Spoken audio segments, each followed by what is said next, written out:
हम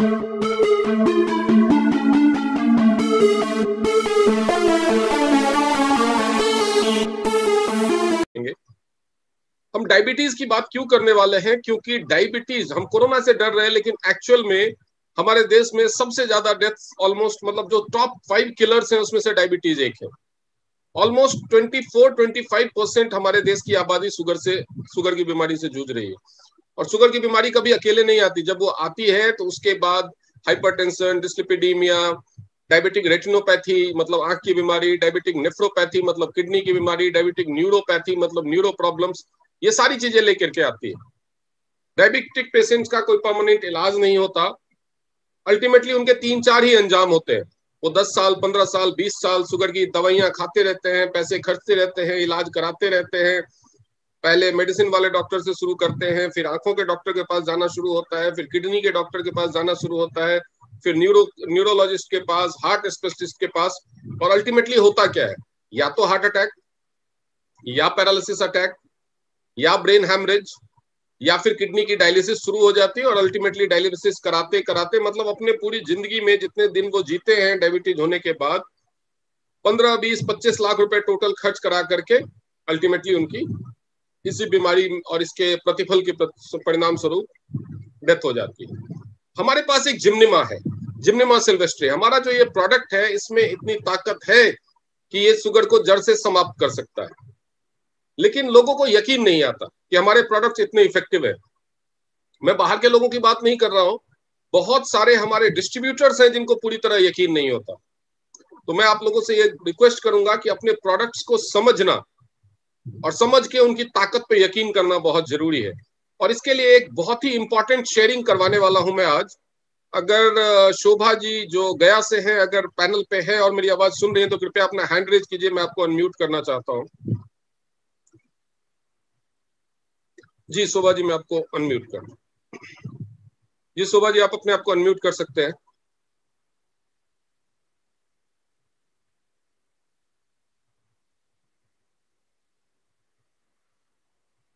शोभा जी, आप अपने आप को अनम्यूट कर सकते हैं। अभी आपके सामने स्क्रीन पे आ रहा होगा नोटिफिकेशन अनम्यूट करने के लिए।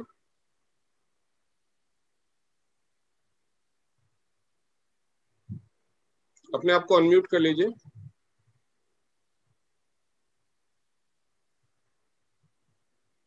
हाँ जी शोभा जी, आप अनम्यूट हो गई हैं। नमस्कार, स्वागत है आपका आज के सेशन में।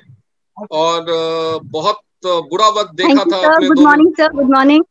Good morning. बहुत बुरा वक्त से गुजर रही थी आप। आज मैं चाहूंगा कि मैं कुछ नहीं बताऊंगा, आज पूरी बात आप अपने मुंह से बताइए।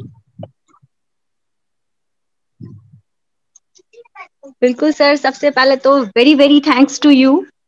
और जो बुरा वक्त है उसके बारे में बताना चाहती हूँ कि 2 मंथ पहले मेरा बेबी बर्थ हुआ था। जी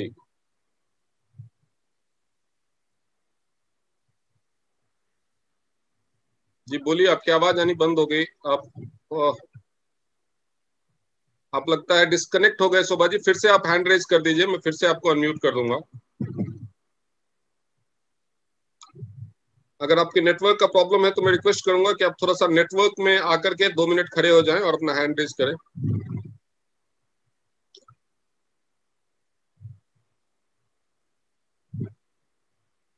चलिए, लगता है शोभा जी के साथ कोई नेटवर्क का इश्यू हो गया है। वो फिर से ट्राई करेंगे, अगर नहीं होगा तो क्या है वो मैं बता दूंगा आप लोगों को। हम बात कर रहे थे जिम्निमा की और डायबिटीज की। डायबिटीज क्यों होता है, मैं आप लोगों को आज बहुत ज्यादा साइंटिफिक, फिर से शोभा जी आ गए हैं, 1 मिनट। जी शोभा जी, आप अपने आप को अनम्यूट कर सकते हैं। अब तो नेटवर्क में 2 मिनट के लिए खड़े हो जाइए ताकि फिर से ये दिक्कत ना हो।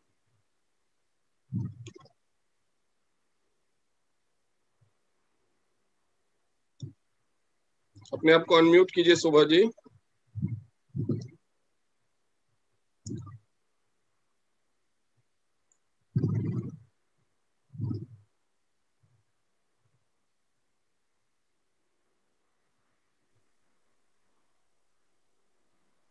जी आप अनम्यूट। हाँ जी, हाँ जी, आवाज आ रही है आपकी। आवाज आ रही है सर? हाँ आ रही है। आप बता रहे थे कि 2 महीने पहले आपके बच्चे का जन्म हुआ था। हाँ सर, और वो जमीन पर गिर गया था।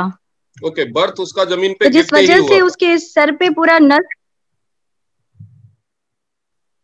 जी जी जी सर। तो जिस वजह से उसके सर में चोट आई थी और उसका पूरा नस जो है, मुझे जैसे हेयर बैंड लगाती है ना लड़कियां सर पे, ओके। अगर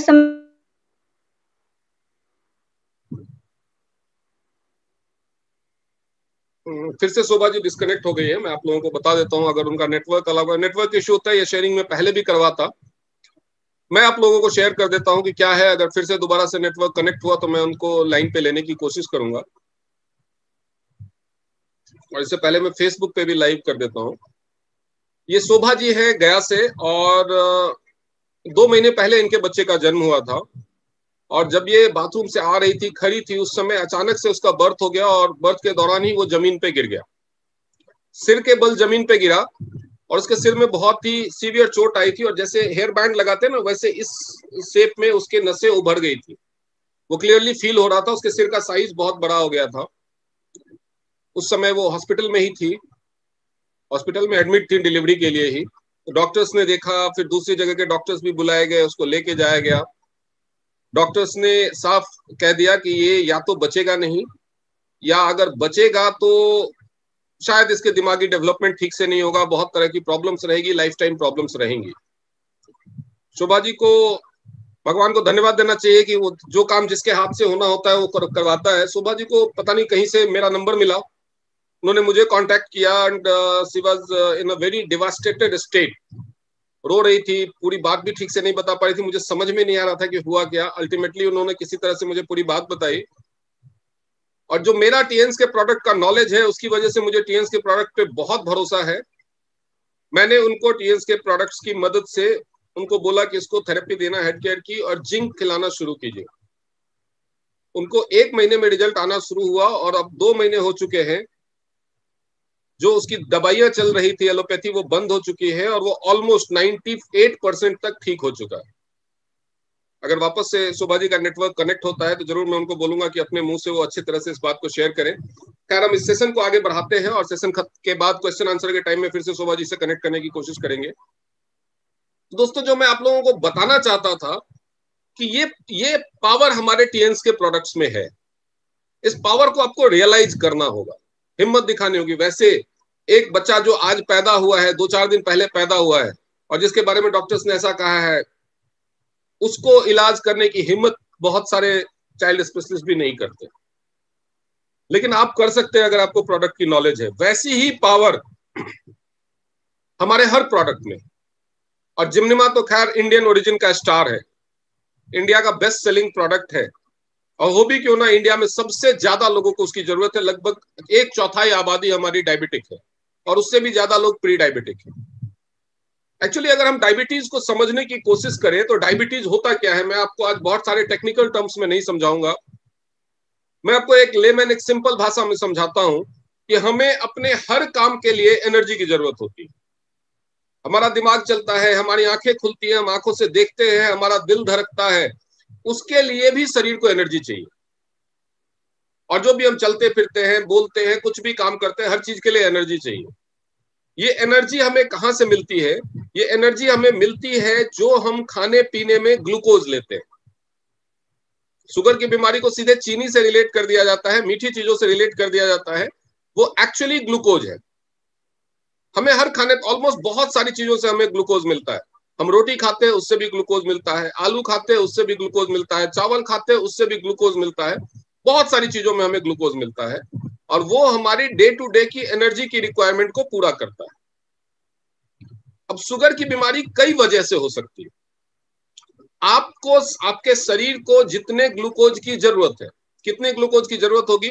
जितना आपके शरीर को एनर्जी की जरूरत है। एनर्जी की जरूरत कितनी है? जितना आप मूवमेंट करते हैं, काम धंधा करते हैं, वर्कआउट करते हैं।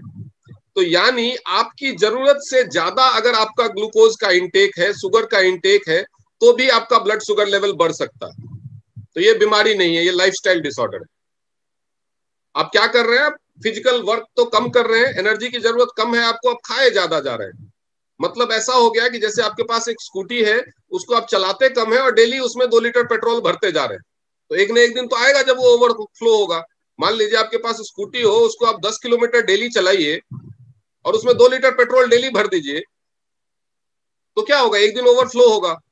तो तो ऐसे ही आपके अगर एनर्जी की जरूरत, कैलोरी का जरूरत कम है और ग्लूकोज आप खूब सारा खा रहे हैं, दिन भर में रसगुल्ले खाते रहते हैं, चावल 2-3 बार खा लेते हैं, तो वो शुगर बढ़ेगा। एक तो शुगर का रीजन ये होता है।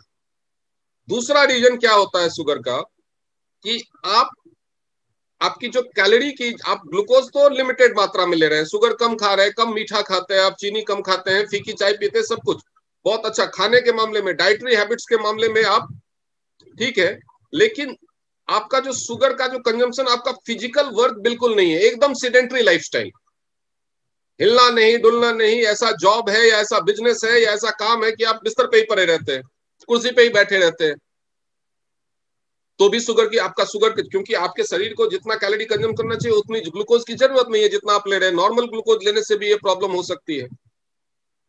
उसके बाद एक और रीजन है, वो ये तो लाइफस्टाइल डिसऑर्डर है कि आपके लाइफ में या तो आपका लाइफस्टाइल खराब है, आप फिजिकली सीडेंटरी लाइफस्टाइल जी रहे हैं, बैठा हुआ लाइफस्टाइल जी रहे हैं, या फिर आपकी लाइफ में जितना कैलोरी की जरूरत उससे ज्यादा आपके डाइटरी हैबिट्स खराब है, आप ग्लूकोज वाली चीजें बहुत ज्यादा खा रहे हैं।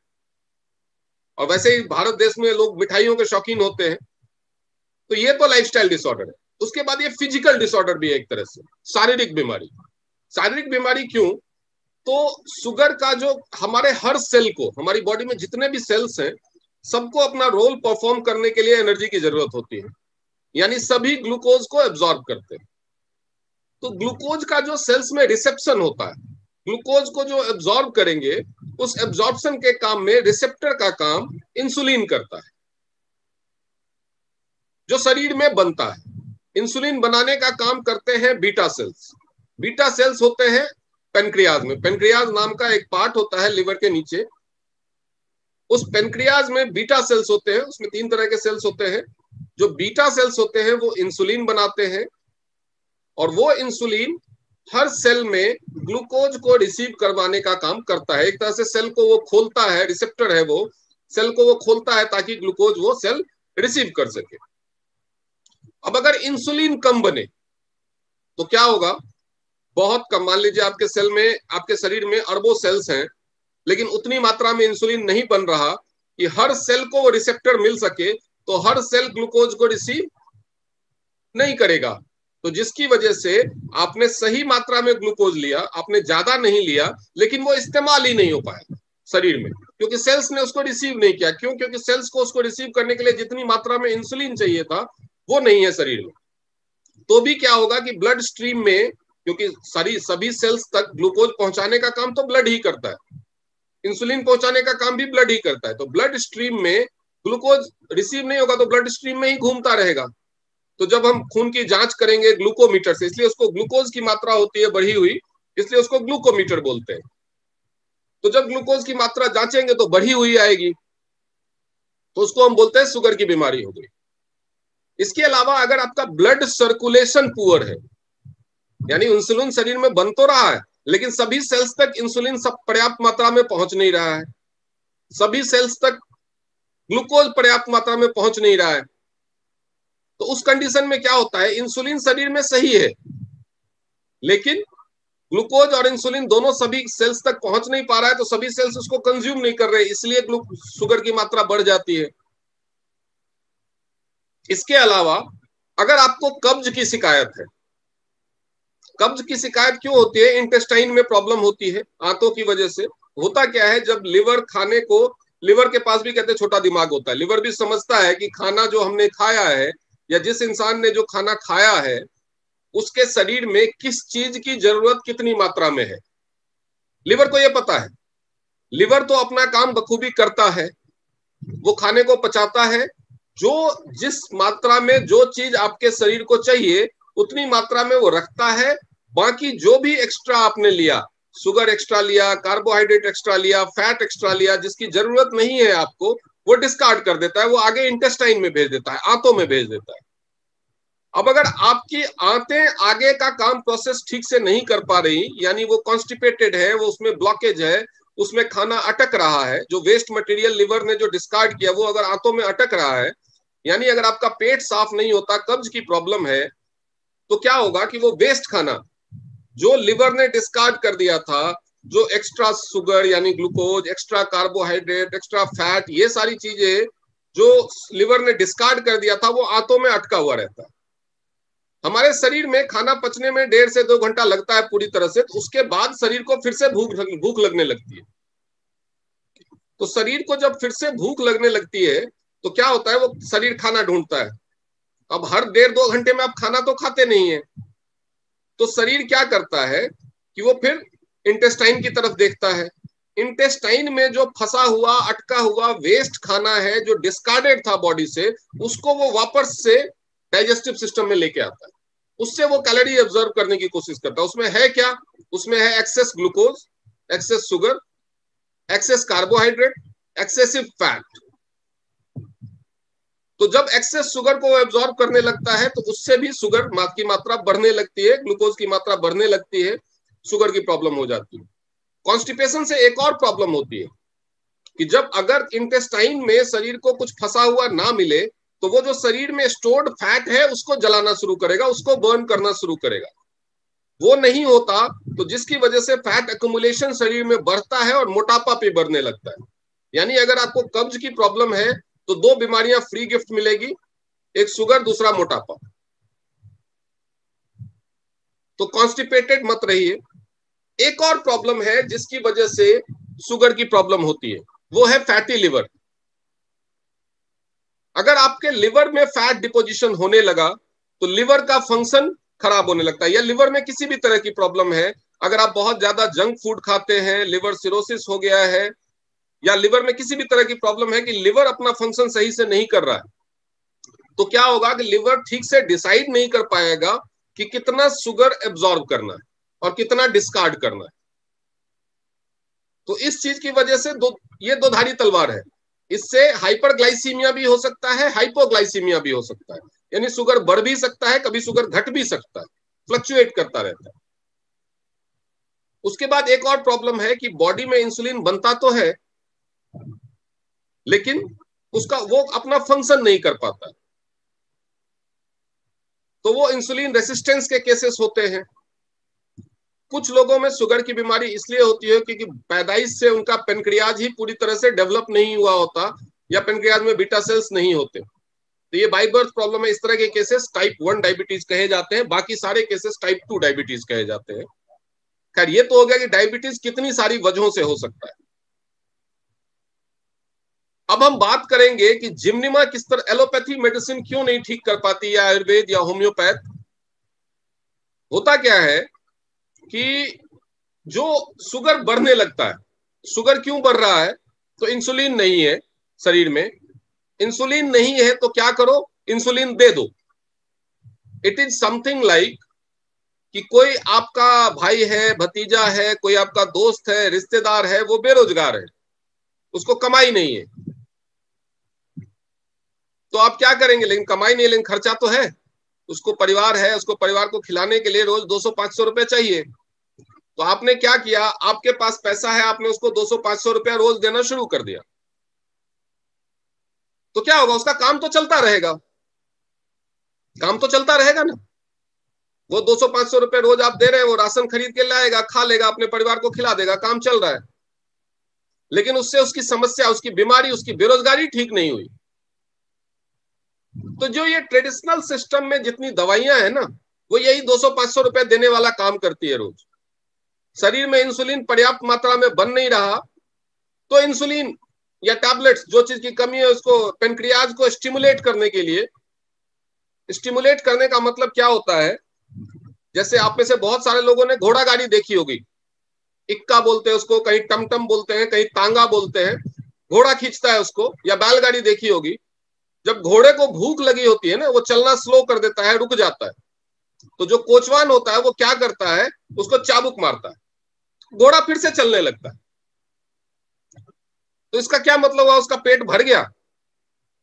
नहीं, उसका पेट नहीं भरता है, वो चाबुक के डर से चलने लगता है। तो ये जो दवाइयां हैं वो पेनक्रियाज को चाबुक मारती है, चाबुक मारती है इंसुलिन बनाने के लिए।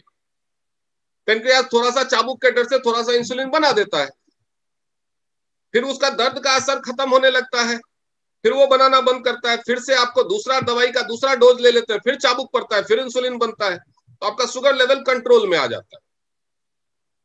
लेकिन जिस दिन वो चाबुक हट गया, जिस दिन आपने अपने 200 रिश्तेदार को 200-500 रुपया देना बंद कर दिया, उस दिन तो भूखमरी आ जाएगी ना। शुगर के पेशेंट के साथ यही होता है कि वो ठीक नहीं होता है, जैसे ही दवाई देना बंद, भूखमरी शुरू, फिर से उसका शुगर बढ़ जाता है। और दूसरा जो चाबुक वाला केस है, उसकी वजह से क्या होता है कि घोड़े को आप खिला तो रहे नहीं हो, चाबुक मार मार के दौड़ा रहे हो, कितने दिन घोड़ा अंदर से कमजोर होता जाएगा। जब वो इतना कमजोर हो जाएगा तो एक दिन ऐसा आएगा जब दौड़ते दौड़ते वो सड़क पे ही कोलैप्स करेगा। यही होता है शुगर के पेशेंट के साथ। वो चाबुक मार मार के जितने दिन जिसके शरीर में स्ट्रेंथ है, 10 साल 15 साल 20 साल, लेकिन सारे अंग तो शरीर के कमजोर होते जा रहे हैं क्योंकि उनको एनर्जी मिल नहीं रही है, चाबुक मार रहे हो आप। तो एक दिन ऐसा आता है कि कोई ना कोई अंग धीरे धीरे खराब होते होते होते कोलैप्स हो जाता है। तो इसके लिए इसका निदान क्या है? घोड़ा स्लो हो रहा है दौड़ने में, तो इसका निदान है उसको घास खिलाओ। क्योंकि बीमारी ये नहीं है कि वो कामचोर है, बीमारी ये है कि उसको भूख लगी है, तो आपको उसकी भूख मिटानी। अगर आपका रिश्तेदार दोस्त काम नहीं कर रहा है तो उसकी बीमारी ये नहीं है कि उसके पास पैसा नहीं है, उसकी बीमारी ये है कि उसके पास रोजगार नहीं है। आप उसको एक परमानेंट एम्प्लॉयमेंट दो, रोजगार दो, कमा वो खुद लेगा, घर वो खुद चला लेगा, वो है उसकी बीमारी का इलाज। वैसे ही शुगर की बीमारी का इलाज है कि पहचानो कि रूट कॉज कहाँ है। लाइफस्टाइल में खराबी है, नॉर्मली ये इसमें से 3-4 वजह होती है। लाइफस्टाइल में खराबी है, कब्ज की प्रॉब्लम है, ये सब नहीं है तो इसका मतलब केवल बीटा सेल की समस्या है, इंसुलिन नहीं बन रहा है शरीर में। तो कुछ ऐसा करो कि उसके पेनक्रियाज में बीटा सेल दोबारा से बनने लगे। ये बहुत ही स्लो प्रोसेस है। और आईसीएमआर की वेबसाइट पे अगर आप पढ़ेंगे या जिम्निमा सिल्वेस्ट्रे रिसर्च करके, जो हमारा जिम्निमा है, हमारी जो सप्लीमेंट जिम्निमा है, उसका जो मेन इंग्रेडिएंट है वो जिम्निमा सिल्वेस्ट्रे है, जिम्निमिक एसिड। तो उसके ऊपर अगर आप जिम्निमिक एसिड रिसर्च पेपर या जिम्निमिक एसिड आईसीएमआर करके रिसर्च करेंगे तो हजारों लोगों ने उसके ऊपर रिसर्च किया है, जिसमें यह बात सामने आई है कि जिम्निमा सिल्वेस्ट्रे में, जिम्निमिक एसिड में पावर है शुगर की क्रेविंग को कम करने की, स्वीट की क्रेविंग को कम करने की, बॉडी में शुगर के मेटाबॉलिज्म को चैनलाइज करने की, और पेनक्रियाज में बीटा सेल्स को रीजेनरेट करने की। ये पावर है उसमें, ये उस रिसर्च में क्लियर। लेकिन उसके आगे उस पर एलोपैथी में कुछ काम नहीं हुआ। इसमें तरह तरह के रीजन हो सकते हैं। तो हम कंट्रोवर्शियल इश्यूज में कि फार्मा लॉबी का क्या नुकसान हो सकता है, मेडिकल लॉबी का क्या नुकसान हो सकता है, वो कंट्रोवर्शियल हो सकता है, जिस बारे में सबूत नहीं, उसके बारे में बात करने का फायदा नहीं है। लेकिन खुशी की बात यह है कि कुछ लोगों ने इस बात पे ध्यान दिया, जैसे टीएंस बायोटेक ग्रुप ने ध्यान दिया और उसको लेकर के एक सप्लीमेंट बनाया जिम्निमा के नाम से। जिम्निमा का जब सेवन शुरू करेंगे, केवल एक अकेला जिम्निमा काफी है 24 से 30 महीने में शुगर को जड़ से खत्म करने के लिए। और जैसा कि आप जानते हैं, मेडिकल साइंस में किसी चीज की गारंटी नहीं हो सकती। गारंटी नहीं होने का रीजन ये नहीं है कि जिम्निमा में पावर नहीं है।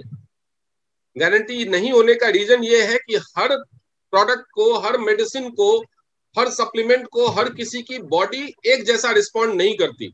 दवा दारू दोनों में यही बात लागू होती है। दारू में भी कोई 2 पैग पी के ही नाली में लेट जाता है, कोई 8 पैग पी के भी ड्राइव करता रहता है।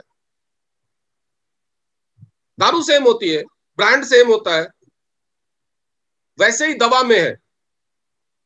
जब भी किसी को एलर्जी होती है तो वो एविल खाते हैं, लेकिन कुछ लोगों को एविल से ही एलर्जी हो जाती है। तो ऐसा हो सकता है। तो जो मेडिकल साइंस है वो एवरेज के ऊपर करता है कि अगर आपने 100 लोगों को कोई चीज दी और 90 लोगों को फायदा हुआ तो इसका मतलब वो उसका इलाज है। जैसे अभी सरकार ने परमिशन दी कोरोना के वैक्सीन को, लेकिन आपने सुना होगा कि कुछ डॉक्टरों को 2 डोज वैक्सीन लेने के बाद कोरोना हो गया। सबके साथ ऐसा नहीं हुआ, या कुछ लोगों को बाद में भी होता रहेगा। तो ऐसी चीजें होती है 100%, क्योंकि हर किसी के शरीर का संरचना अलग अलग होती है। कुछ लोगों को सर्दी जुकाम जल्दी हो जाता है, एक ही टेम्परेचर में रहते हैं। दिल्ली में डेंगू आता है, सबको नहीं होता। गोरखपुर में दिमागी बुखार आता है, सबको नहीं होता, सभी बच्चों को नहीं होता। तो इसी तरह से हर किसी के शरीर की संरचना अलग अलग होती है, लेकिन 95% तक इसका सक्सेस रेट है। तो जब जिम्निमा हम देना शुरू करते हैं तो आपको लोगों को 2-3 चीजें गाइड करनी होगी। पहला, कि जरूरी नहीं है कि शुगर लेवल में पहले महीने से फर्क दिखना शुरू हो जाए। जरूरी नहीं है, बिल्कुल जरूरी नहीं है कि शुगर लेवल में फर्स्ट मंथ से ही फर्क दिखना शुरू हो जाए। लोग आपको बोलेंगे कि रिजल्ट नहीं आ रहा, तो you have to explain it like this, कि मान लीजिए, मैं आपको उदाहरण बहुत सारे देता हूं, शायद आप लोग बोर होते होंगे, लेकिन मेरी आदत है उदाहरण देने की। मान लीजिए कोई स्टूडेंट है,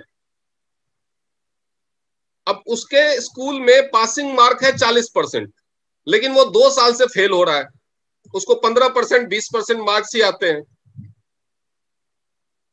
अब उसके बाद आपने उसका ट्यूशन मास्टर बदल दिया, ट्यूटर बदल दिया। उसके बाद जो फर्स्ट ट्राइमेस्टर का एग्जाम हुआ तो उसमें उसको 20 की बजाय 25% मार्क्स आए। हाफ ईयरली एग्जाम में 30% मार्क्स आए। फिर उसके बाद जो थर्ड क्वार्टर का एग्जाम हुआ उसमें 35% मार्क्स आए। तो डेफिनेटली उसका प्रोग्रेस हो रहा है, लेकिन पास तो नहीं हो रहा वो, तो रिजल्ट दिखेगा नहीं। वैसे ही शुगर के पेशेंट के साथ होता है, क्योंकि हम काम कहां पे कर रहे हैं, हम बीटा सेल बढ़ा रहे हैं। हम क्या कर रहे हैं, बीटा सेल बढ़ा रहे हैं। और शुगर का पेशेंट नाप क्या रहा है, वो शुगर का लेवल नाप रहा है। हम शुगर का लेवल तो घटा बढ़ा ही नहीं रहे। अगर बीटा सेल का मेजरमेंट किया जाए कि भाई अभी बीटा सेल इतने थे, जिम्निमा लेना शुरू किया तो 1 महीने के बाद कितने बीटा सेल हुए, तो उसमें क्लियर डिफरेंस दिखेगा, पहले महीने से ही दिखेगा। लेकिन उसकी जांच तो होती नहीं है। टेस्टिंग किस चीज की होती है, शुगर लेवल की। और हम शुगर लेवल पे काम ही नहीं कर रहे हैं, हम काम तो कर रहे हैं बीटा सेल के रीजनरेशन पे।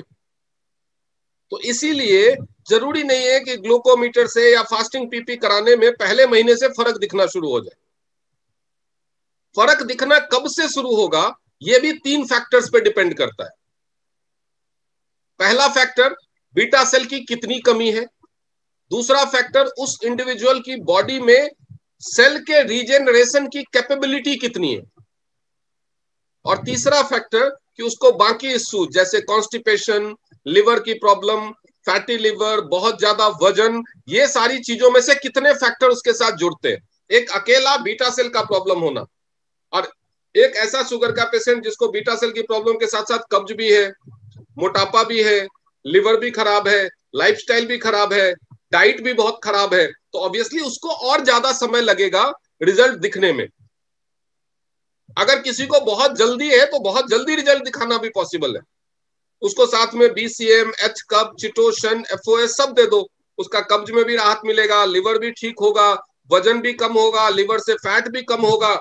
ये सारी चीजें एक साथ शुरू हो जाएंगी, तो ऑब्वियसली उसको 1 या 2 महीने में रिजल्ट दिखने लगेगा। लेकिन फिर लोग बोलेंगे कि अरे ये तो बजट बहुत ज्यादा हो गया। फिर लोग बोलेंगे अरे ये तो बजट बहुत ज्यादा हो गया। बजट ज्यादा नहीं, अगर किसी को बजट की प्रॉब्लम है तो उसको ये चीज क्लियरली समझाइए कि आपको रिजल्ट की शुरुआत होने में 3 से 6 महीने लग सकते हैं, क्योंकि हम आपके शुगर लेवल पे काम नहीं कर रहे। बीटा सेल मिनिमम जितनी रिक्वायरमेंट है शुगर को बैलेंस रखने के लिए, उतने तक 3 महीने में पहुंच गया तो 3 महीने में रिजल्ट दिखना शुरू होगा, 4 महीने में पहुंचा तो 4 महीने में रिजल्ट दिखना शुरू होगा, 5 महीने में पहुंचा तो 5 महीने में रिजल्ट दिखना शुरू होगा। वो डिपेंड करता है कि आपकी बॉडी में बीटा सेल कितने कम है और आपके शरीर की सेल रीजनरेशन की क्षमता क्या है। तो ये आपको उसको समझाना है ताकि उसको पेशेंस रहने। तो कुछ लोग क्या होता है, 1 महीने जिम्निमा खाया, अरे कोई फर्क नहीं आ रहा, बिना बताए बंद कर देते हैं। और जब तक ये चीज शुरू ना हो जाए तब तक उनकी एलोपैथी मेडिसिन चलती रहेगी। जब दिखे कि एलोपैथी मेडिसिन से जितना रेगुलर शुगर रहता था उससे एक रिमार्केबल लो ग्रेड हुआ है, डी ग्रेड कम आया है, तब उसका एलोपैथी मेडिसिन का डोज आधा कीजिए। उसके बाद जब फिर और भी कम हो तो फिर वो एलोपैथी मेडिसिन बंद कर दीजिए। उसके बाद जिम्निमा कंटिन्यू कीजिए 24 से 30 महीने, यानी 2 से 2.5 साल जिम्निमा कंटिन्यू कीजिए। हो सकता है 1 साल लेने के बाद उनको लगने लगे कि नहीं मुझे अभी जरूरत नहीं है इसकी, मैं ठीक हो गया हूं, लेकिन बंद मत कीजिए, क्योंकि उस टाइम में अगर बंद करेंगे तो हो सकता है 6 महीने, साल, 2 साल के बाद वापस से शुगर की प्रॉब्लम शुरू हो जाए, क्योंकि बीटा सेल के रीजनरेशन का प्रोसेस बहुत ही स्लो है। जैसे ब्रेन के सेल्स बहुत स्लो रीजनरेट होते हैं, वैसे ही बीटा सेल का भी है, तो बहुत ही स्लो प्रोसेस है। और पूरा एक नॉर्मल हेल्दी इंसान के पेनक्रियाज में जितने बीटा सेल होने चाहिए उतने बनने में 2 से 2.5 साल का वक्त लगता है। उसके बाद बंद करने के बाद 2 साल के बाद इसको जब लगे कि हाँ हो गया है, तो उसको उतार किया जाता है। जैसे 2 टैबलेट 2 बार ले रहे हैं तो 1 टैबलेट 2 बार पे आइए, फिर 1 टैबलेट पे आइए डेली, फिर 1 टैबलेट ऑल्टरनेट डे पे आइए, फिर उसके बाद बंद किया जाता है। तो ये एक पूरा प्रोसेस है जिसकी बदौलत ये पूरी तरह से ठीक हो जाता है। और मैंने कई लोगों का ठीक किया है, मैं टाइम टू टाइम आप लोगों के साथ टेस्टिमोनियल भी शेयर करता रहता हूं। तो इसकी मदद से ठीक किया जा सकता है पूरी तरह से शुगर को। लेकिन जिन लोगों का बहुत पुराना केस है शुगर का, उनको शुगर के साथ साथ कई और प्रॉब्लम हो जाती है, जैसे डायबिटिक रेटिनोपैथी, आंखों की प्रॉब्लम है। तो उसमें अगर बहुत शुरुआत की प्रॉब्लम है जिसमें धब्बे दिखने लगते हैं, जैसे अगर वो वॉश मशीन में हाथ धोने जाएंगे ना तो उनको लगेगा कि वॉश मशीन में किसी ने काला रंग या स्याही डाल दिया है। तो इस तरह की प्रॉब्लम अगर हो रही है, तो आंखों में प्रेशर की प्रॉब्लम होती है, उसमें आपको ओमेगा, जिंक और हेड केयर की थेरेपी देनी पड़ सकती है। डायबिटिक न्यूरोपैथी शुरू हो जाती है, हाथ पैरों में झुंझुनी सी होना या ऐठन सा होना, जलन सी होना, तो ये जो, या सर्वाइकल की प्रॉब्लम होना, माइग्रेन ट्रिगर होने लगता है। तो ये सारे केस में जैसे जैसे सिम्टम्स है उसके हिसाब से हेड केयर या एक्यूलाइफ या बीसीएम का इस्तेमाल कर सकते हैं। जो लोग अफोर्ड कर सकते हैं उनको शुरुआत से ही सलाह दीजिए कि कम से कम बीसीएम तो इस्तेमाल करो। अब हम खर्चे की बात पे आते हैं। अगर अकेला जिम्निमा यूज किया जाए तो एमआरपी के हिसाब से देखें तो लगभग 1500 रुपए का ही खर्चा है महीने का, बिल्कुल भी महंगा नहीं है। लेकिन हम बात करेंगे जो डायबिटीज का जो बेस्ट ट्रीटमेंट है पॉसिबल, उसके हिसाब से नॉर्मली एलोपैथी में जब लोग डायबिटीज का ट्रीटमेंट कराना स्टार्ट करते हैं तो लगभग 1000 रुपए के आसपास उनका दवा का खर्चा होता है। उसके बाद एक बार डॉक्टर की विजिट और टेस्ट वगैरह, तो कुल मिलाकर के 1500 रुपए खर्चा हो जाता है महीने का शुगर के पेशेंट का एलोपैथी से ट्रीटमेंट कराने में। हम जिम्निमा से इतना ही ले रहे हैं, लेकिन एक बार याद रखिए, साइंस को देखिए, इस चीज को देखिए, हम इसको 1000 ही मानते हैं कि एलोपैथी ट्रीटमेंट कोई ले रहा है, 1000 रुपए महीना खर्च कर रहा है, साल में 12,000 खर्च करेगा, 10 साल में 1,20,000 खर्च करेगा, 20 साल अगर जिएगा तो 2,40,000 रुपए खर्च करेगा केवल दवाओं पे। डॉक्टर की फीस इंक्लूडेड नहीं है, टेस्ट का खर्चा इंक्लूडेड नहीं है। आंखों में प्रॉब्लम हुई तो आई स्पेशलिस्ट को दिलाएगा, आंखों दिखाएगा, आंखों की दवाएं खरीदेगा, आंखों का टेस्ट कराएगा, चश्मा लगाएगा, वो इंक्लूडेड नहीं है। 7, 8, 10 साल के बाद किडनी में प्रॉब्लम होने लगती है तो नेफ्रोलॉजिस्ट को दिखाएगा, वो इंक्लूडेड नहीं है। हार्ट स्पेशलिस्ट को दिखाएगा, वो इंक्लूडेड नहीं है। न्यूरो की प्रॉब्लम हुई तो न्यूरोलॉजिस्ट को दिखाएगा, उसके टेस्ट कराएगा, एमआरआई कराएगा, वो इंक्लूडेड नहीं है। कभी हार्ट अटैक हो गया, कुछ हो गया, या डायलिसिस शुरू हो गई, वो इंक्लूडेड नहीं है। वो सारा इंक्लूड करे तो कम से कम वो 20-25 साल में 10 लाख रुपए खर्च करेगा और फिर भी जान नहीं बचेगी। अब हम टीएन्स के मदद से the best in class treatment की बात करते हैं। 50,000 एच कप, 40,000 बीसीएम, मैं राउंड फिगर में बता रहा हूं, 40,000 एक्यूलाइफ। अगर हम पेनक्रियाज पे थेरेपी की भी बात करें, किडनी की थेरेपी की बात करें, आंखों की थेरेपी की बात करें, कितना हो गया? 1,30,000। उसके बाद सारे सप्लीमेंट अगर हम शुरुआत के 6 महीने में दे तो 5,000 रुपए के लगभग के सप्लीमेंट होंगे, यानी 30,000 वो हो गया, तो 1,60,000। उसके बाद 2 साल तक जिम्निमा, यानी 36,000 वो, यानी 1,90,000 में बेस्ट। इतना अगर हम सारी चीजें यूज करें तो इतना टाइम नहीं लगेगा, but max to max 2 lakh से कम में डायबिटीज ठीक हो जाती है और 2 से 2.5 साल में, यानी 18 साल की आपकी तकलीफ भी बच जाती है। 18 साल की तकलीफ भी बच जाती है, खर्चा भी कम है। एलोपैथी ट्रीटमेंट से या किसी और ट्रीटमेंट से खर्चा भी कम है। लेकिन जैसा कि हमारा देश है, यहाँ पे ना तो पैसे की प्रॉब्लम है, ना संसाधनों की प्रॉब्लम है, ना किसी और चीज की प्रॉब्लम है। यहाँ पे ब्रेन सबसे ज्यादा है, लेकिन हमारे यहाँ का ब्रेन छोटे छोटे देशों में जहां पे 1 करोड़ 2 करोड़ की पॉपुलेशन है वहां जाके नौकरी करता है। हमारे देश में पढ़ाई किया, हमारे देश में नॉलेज लिया, हमारे देश का ब्रेन है, नौकरी कहीं और कर रहा है। हमारे देश में सिर्फ सोच की प्रॉब्लम है। इंसान आज का सोचेगा, अरे आज बीसीएम खरीदना है 40,000 का है, हमारी दवाई तो 1,000 रुपए की है, एक ही महीने में ये तो 40,000 खर्च करवा रहे हैं। वो ये नहीं सोचेगा कि ये 1,000 रुपए की दवाई हमें जिंदगी भर खानी है, टोटल कॉस्ट कितना होगा। लोग दूर की सोचते नहीं है, दूरदर्शिता की कमी है।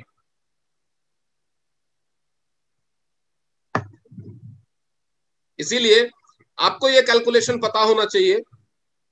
अगर आपको कोई महंगा बोलता है तो उसको ये कैलकुलेशन बता दीजिए कि आपका महीने का खर्चा कितना है, कितने दिन जिएंगे और कितने महीने होते हैं, टोटल खर्चा निकालिए और उसके बाद बोलिए इसका 50% मुझे दे दीजिए, मैं ट्रीटमेंट करता हूं आपका, बात खत्म। आपको कोई पैसा ही नहीं देना है। अगर टोटल खर्चा वो निकालते हैं कि मेरा अभी मैं 10 साल और जीऊंगा कम से कम, और उसका खर्चा 3 लाख निकालता है, बोलिए अब मुझे 1.5 लाख दे दो, बाकी मेरी जिम्मेदारी, मैं करूंगा ट्रीटमेंट आपका।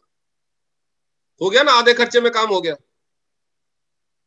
तो you have to explain the calculation like this. ये बिल्कुल भी महंगा नहीं है, ये दुनिया का सबसे सस्ता ट्रीटमेंट है और ये सभी चीजों पे लागू होता है।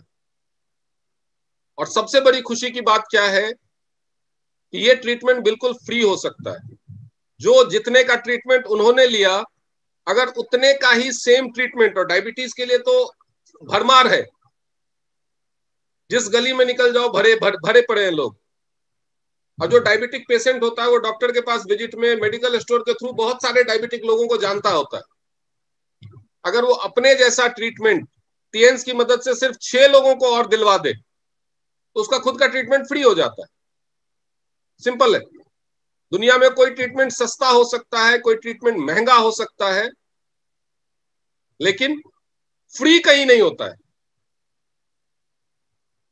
ये एक टीएन्स का ही प्लेटफॉर्म है जहां पे अगर आप कोई ट्रीटमेंट कर रहे हैं या कोई अपने स्वास्थ्य को बचाने के लिए, बीमारियों से बचने के लिए प्रिवेंशन के तौर पे कुछ ले रहे हैं, तो आप 100% कैशबैक पा सकते हैं अपने जो भी आप इस्तेमाल कर रहे हैं, चाहे वो इक्विपमेंट्स हो या सप्लीमेंट्स हो, आप 100% कैशबैक पा सकते हैं। ये और कहीं भी नहीं। तो जिम्निमा क्या क्या काम करता है मैं एक बार फिर से समराइज कर देता हूं। जिम्निमा क्या है? जिम्निमा सिल्वेस्ट्रे एक प्लांट है जो ट्रॉपिकल फॉरेस्ट में पाया जाता है। इंडिया में केरला, तमिलनाडु और श्रीलंका के ट्रॉपिकल फॉरेस्ट में पाया जाता है। गुरमार बूटी के नाम से जाना जाता है और बहुत सालों से इसको शुगर के ट्रीटमेंट के तौर पे, खास तौर पे साउथ इंडिया में इस्तेमाल किया जाता है। पंसारी की दुकान पे भी मिलता है। बहुत सारे लोग हमारे यहाँ कहते हैं ना, सियाना होता है 1.5 सियाना होता है, जब उसको ये समझाइए तो बहुत सारे पेशेंट क्या करेंगे, अगले दिन पंसारी की दुकान पे जाएंगे, गुरमार बूटी खरीद के ले आएंगे। भाई एक बार बताओ, इतनी समझदारी दिखाते हैं, लेकिन इतना समझदार कौन नहीं है जिसको पता है कि चीनी बनाने के लिए और गुड़ बनाने के लिए गन्ने का इस्तेमाल होता है? जिसको ये बात पता ना हो कृपया हैंड रेज करें, जो वीडियो में दिख रहे हैं। क्या कोई है ऐसा जो ये नहीं जानता हो कि चीनी बनाने के लिए या गुड़ बनाने के लिए गन्ने का इस्तेमाल होता है? सब जानते हैं इस बात को, लेकिन क्या चाय बनाते वक्त उसमें गन्ना काट के डालते हैं क्या? क्या वो चाय बनाना है, गन्ना उठाओ, छोटे छोटे पीस काटो और डाल दो, बन जाएगी चाय? बहुत मजा आएगा वो चाय पीने में। तो you can not do it like this. गुरमार बूटी खा लेने से अगर शुगर ठीक होने लगता तो इतनी बड़ी बड़ी फार्मा कंपनियां बंद हो जाती। गुरमार बूटी अकेला काम नहीं कर सकता। उसमें जिम्निमिक एसिड के अलावा और 17 टाइप के एंजाइम होते हैं जो लिवर को नुकसान पहुंचा सकते हैं। इसीलिए अगर आपको पता चल गया कि गुरमार बूटी है तो इसका यह मतलब नहीं है कि दौड़ पड़ो, गुरमार बूटी ले और चबाना शुरू कर दो। हम इंसान हैं, हमारे शरीर में गाय, भैंस, पत्ता, डाली ये सब खा लेती है क्योंकि उनके शरीर की संरचना उस हिसाब से बनाई गई है, उनका डाइजेस्टिव सिस्टम उस हिसाब से बनाया गया है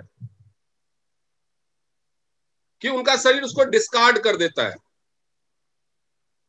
जो उनके लिए हार्मफुल रहता है।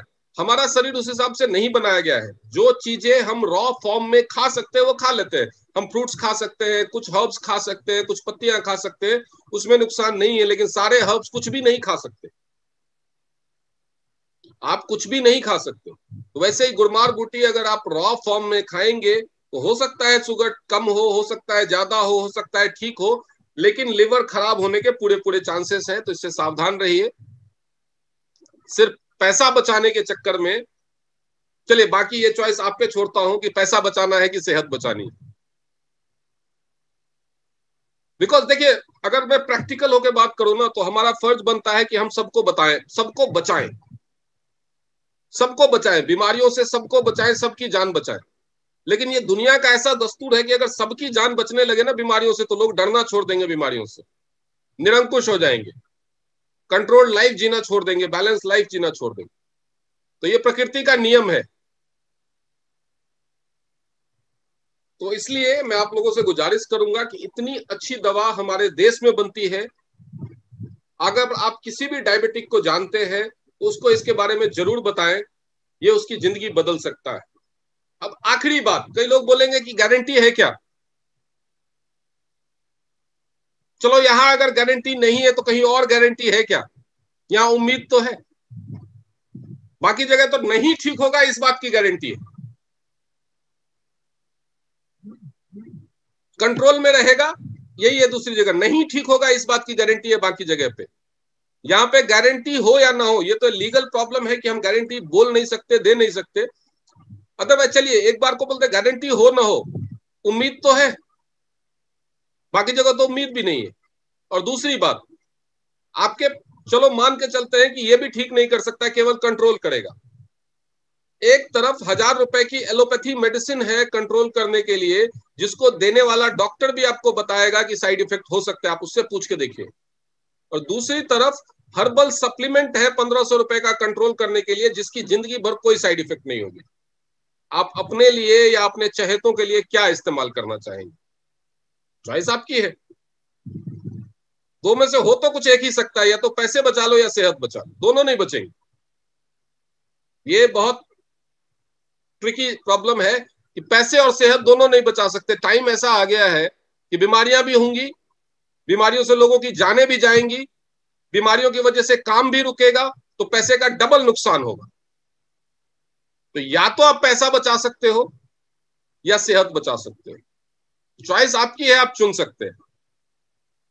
लेकिन मैंने बहुत सारे लोगों को ठीक किया है, इसलिए मुझे तो पूरा भरोसा है कि केवल अकेला जिमनिमा एक छोटा सा डिब्बी, 1 महीने का डोज आता है, 120 टैबलेट्स, दिन में आपको 4 टैबलेट लेने होते हैं। लंच से 1.5 घंटा पहले 2 टैबलेट और डिनर से 1.5 घंटा पहले 2 टैबलेट। बहुत ज्यादा शुगर लेवल है, और जो तीनों मील हैवी लेते हैं, क्योंकि माना जाता है कि लोग लंच और डिनर हैवी लेते हैं, तो आप ये चुनिए कि जो 2 आपके हेवीएस्ट मील है। मोस्टली ब्रेकफास्ट से पहले लेने के लिए इसलिए नहीं बोलते क्योंकि कई लोगों का उठने के बाद ब्रेकफास्ट करने में 1.5 घंटे का गैप ही नहीं होता है। तो इसलिए लंच से 1.5 घंटा पहले 90 मिनट पहले और डिनर से 90 मिनट पहले 2 टैबलेट एक साथ, यानी एक दिन में 4 टैबलेट, 120 टैबलेट की पैकिंग आती है 1 महीने की, वो आपको लेना है ल्यूक वार्म वाटर के साथ। अगर एसिडिटी की प्रॉब्लम बहुत ज्यादा है तो नॉर्मल पानी के साथ ले सकते हैं, अदरवाइज गुनगुने पानी के साथ।